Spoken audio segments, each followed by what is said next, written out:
A Russian missile strike set off a fire in the Ukrainian city of Sumy on Saturday, while Ukrainian forces continued to press into Russia's Kursk border region. The Sumy attack injured 2 people and caused damage to cars and nearby buildings, according to Ukraine's state emergency service. The strike involved an Iskander-K cruise missile and an aerial bomb. Ukraine's Air Force reported successfully shooting down 14 Russian drones overnight, including some over the Kyiv region. Meanwhile, Russia launched a widespread missile attack across Ukraine, killing at least 31 people and hitting a children's hospital in Kyiv. Explosions were heard throughout the city, and black smoke was seen rising from the center. In Russia's Kursk region, fighting continued as Ukrainian troops, deployed there since August 6, aimed to divert the Kremlin's focus away from the main front lines in Ukraine. Alexander-K, a military correspondent for the pro-Kremlin newspaper Komsomolskaya Pravda, noted that Ukrainian pressure in Kursk remained strong. He mentioned that while the front had stabilized in key areas, there were still regions where Ukrainian forces were trying to expand their positions. On Friday, Russian Foreign Ministry spokeswoman Maria Zakharova claimed that Ukraine had destroyed a bridge over the Sumy River in the Glushkovsky district using US-made HIMARS rockets, marking their first use in the Kursk region.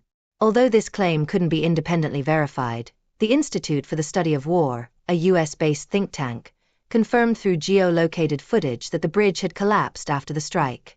Russian military bloggers suggested that the destruction of bridges could disrupt supply lines to Russian forces, though they emphasized it wouldn't cut them off completely.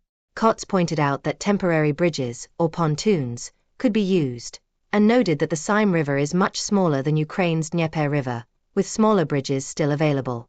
While Russia has experienced incursions on its territory during the war, the Ukrainian advance into Kursk stands out for its scale and speed. Western military analysts estimate that up to 10,000 Ukrainian troops are involved in the operation, which has also led to the evacuation of over 120,000 civilians from the region.